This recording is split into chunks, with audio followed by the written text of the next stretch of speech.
Gold price $1,920, but paper gold sentiment falls, Comex and ETF longs shrink. Gold prices fell but then rebounded on Monday, starting the second half of 2023 trading at $1,920 per troy ounce after falling 3.4% across the second quarter of the year from end March's record high quarterly finish, led by a retreat in what some analysts call paper gold speculation, writes Atsuko Whitehouse at BullionVault. Global stock markets also gained today, rising above mid-June's 15-month high on the MSCI World Index. But government bond prices slipped, edging long-term borrowing costs higher and holding benchmark 10-year US Treasury yields at 3-month highs after major central banks repeated their vow to raise and keep interest rates higher for longer. Traders in Fed funds futures contracts now put an almost 90% probability on the US central bank raising rates again in July, and they are also pricing a 40% chance of a further rate rise in November.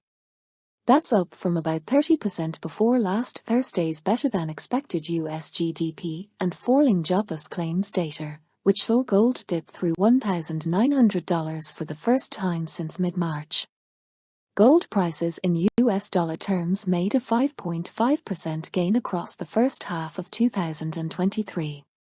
On 3 earlier occasions during the past 2 decades, says derivatives platform Saxo Bank's commodity strategist Ole Hansen, a peak in the US Fed funds rate supported a strong gold rally in the months and quarters that followed.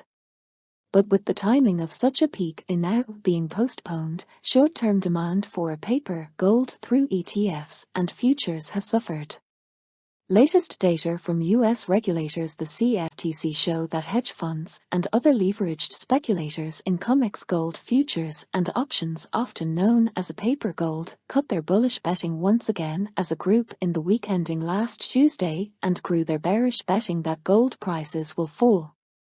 Overall, that pushed the net long position of managed money traders down 8.6% to the smallest since the 14th of March, back when the US regional banking began with the crisis at Silicon Valley Bank. The speculative net long has now shrunk by 42% since the recent high of week ending the 2nd of May, just before spot gold leapt to a new record high intraday. Although speculative sentiment towards gold has cooled, says Koikyo Kamir, a financial and precious metals analyst in Tokyo, a bullish outlook is maintained, and the latest drop is less than half of what it would have been based on recent patterns in the net long position. Gold-backed ETF trust funds also continued to shrink last week, as both the giant SPDR Gold Trust and number 2 competitor the iShares Gold ETF saw net investor outflows. Across June as a whole, shareholders in the GLD Gold ETF liquidated 1.9% of the trust fund, down to the smallest since mid-March, while the IAU shrank 1.5% to the smallest the 13th of April.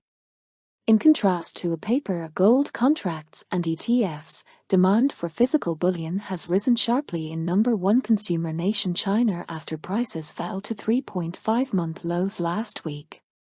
Prices on the Shanghai Gold Exchange have shown a rising premium to London quotes, touching nearly $19 per ounce last Friday, the highest since the SVB banking bailout in mid-March, and the incentive for new bullion imports averaged $11 across the week, up from $6 the week before. Investors are buying on the dip, and retail investors are also interested in picking up some jewelry, says Peter Fung, head of dealing at Wing Fung Precious Metals. Yuan gold prices on the SGE rose to 449 yuan per gram this morning, up 9.4% from the start of this year. But gold demand hit by high prices in number 2 consumer nation India has remained weak, Reuters reports, with dealers offering for dollars discounts to landed import prices last week.